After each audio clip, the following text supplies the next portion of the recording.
everyone, Clio here, and today I'm going to be talking about The Death of Francis Bacon by Max Porter. So this is the third book by Max Porter that I have read. I absolutely fell in love with Max Porter the moment that I read the book Lanny. Lanny is such an amazing read, and since that I've been intrigued by Max Porter, reading more of his works in the hope of coming across another Lanny. So sadly his Grief Visiting with Feathers for me personally just didn't work that well, because it is more of a poetry style of writing, and me and poetry, we don't get along very well.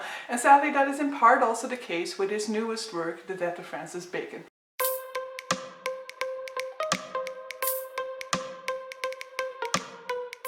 So The Death of Francis Bacon has been recently published. It was published I think on the 8th of January or something like that, so early on in the month of January.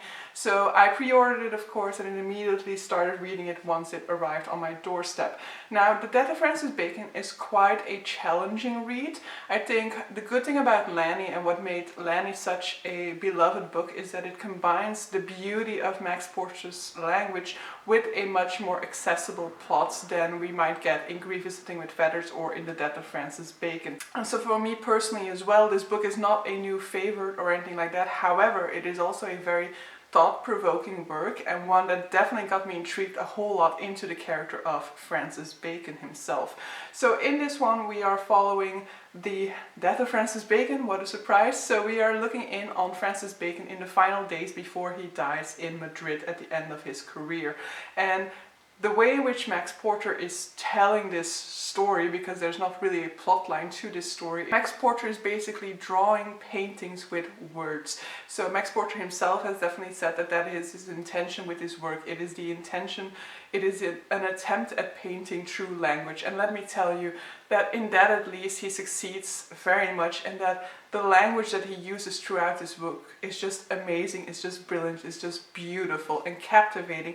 And the atmosphere that is evoked through his language is so powerful, so dark, mysterious, and while a lot of it escaped my interpretation, escaped my understanding, I definitely did have a very visual experience with this book, and the atmosphere definitely kept me engrossed throughout. Now, I would definitely highly recommend you, if you're going to read this book, to look up some of the paintings of Francis Bacon before you dive into this. Like, I personally had no knowledge of Francis Bacon before diving into this book, but I did then check out some of his paintings right before diving in, because I always love to have that sort of frame of reference when an artist or a writing is referring to something in real life to do so. For example, when reading Murakami, if Murakami is mentioning a certain classical piece of music, I will often put that piece of music in the background, because that piece of music or that piece of art that is being referred to helps establish that atmosphere, helps evoke that feeling that the artist is trying to evoke. And in the case of Francis Bacon, I will put some of his imagery here on the screen as well. The images that Francis Bacon has created throughout his life are very disturbing, very horrifying in a way, but they are very much filled with passion, with darkness, with sort of horror. They're very much like, they're almost nightmarish in their imagery. They're almost like a fever dream or something like that. And that same sense comes across within this book as well. So definitely some of the images that Max Porter is portraying through this book are very horrible, are very much some of those nightmarish scenes that we will see in some of Francis Bacon's art. And I personally am not a very visual reader, so I was very much surprised with how much of this book actually did translate into images into my mind, because personally I am not a reader who reads a scene and sees it played out into my head like a movie or anything like that. I very rarely have that sort of experience when reading, but I definitely had it a lot of times here, where I could really see what Max Porter was trying to portray. I will definitely say that it is not a book for everybody, and it's not fully a book for me neither. For me, for example, it only falls at a 3 stars, sadly. However, I think that a Goodreads review that I read perfectly summarizes this read in saying that it has its moments of brilliance while being combined with like, what the fuck am I reading moments. And that in a sense might also definitely be what you can say about the art of Francis Bacon himself. When I'm looking at the paintings that Francis Bacon has done, I feel a lot. I definitely feel a lot of the emotion from the frame coming into my being. It definitely evokes a reaction. However, when you look at the subject matter of the painting itself, I definitely would also have that what the fuck am I looking at experience with it. So it is a difficult read to wrap my head around. I definitely also think that somebody who has more of an affinity with a poetic style of reading, with writing in verse, will definitely have a different experience with this and might actually understand a lot more of what is taking place, because I personally have difficulty when it comes to poetic language of trying to get at what the meaning is behind the poem. And so in that sense, somebody who is much better versed in that type of literature might understand a whole lot more of what Max Porter is putting into this. But definitely around the midway section of the book is when, for me personally, this experience was most rewarding, and when I was actually thinking that perhaps it was going to surprise me and be a 5-star read. Because around the middle section of this book I was really fully engaged. I was getting all of these visual interpretations of what was taking place. I was getting a whole lot out of it. A lot of this book is about Francis Bacon and the way he is looking at his reception, the way in which people are talking about his paintings, and as well about Max Porter and the way in which this art has had an impact on his life. And around that midway section is definitely when, for me, the brilliancy was there. The brilliancy of this writing, this beautiful language transforming into a really profound reading experience for me as a reader. However, I will say that towards the end of this read, that kind of disappeared for me. I was a lot more in the I'm really not following anymore section of the read, where I was reading and the language was still beautiful. It was just that I couldn't really latch on to the meaning of what was being said anymore. So I think that this is a book that will have a very different experience with everybody who reads it.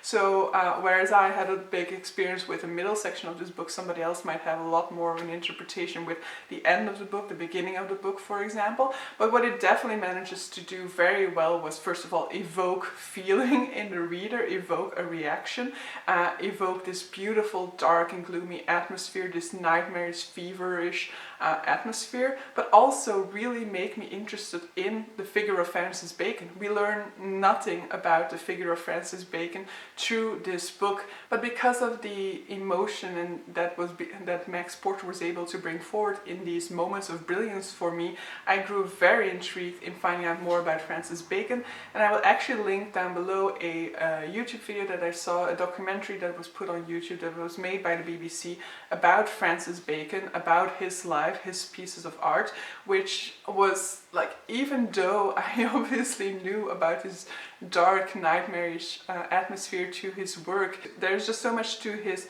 real life that also intrigues, that also horrifies. So he's very much a troubled figure and a troubling figure in an essence, but I think he's a very fascinating one, and I very much would actually now like to see what some of Francis Bacon's art in real life. However, with current situations, we'll have to wait, I guess, until I can go to wherever some of his art might be on display. But I would definitely say that I do not regret this at all, and it definitely still gave me a lot of hope for Max Porter's future work. So while it wasn't a repeat of the experience that I had with Lanny, and in no way did this read even remind me of the reading experience that I had with Lanny, still Max Porter was able to evoke so much in me as a reader that I am still so much looking forward to whatever he brings out next. Though I do hope that next time he gets something a little bit longer than this, because there's just so much potential for brilliancy with Max Porter's writing. So very much looking forward to diving into more of his works in the future.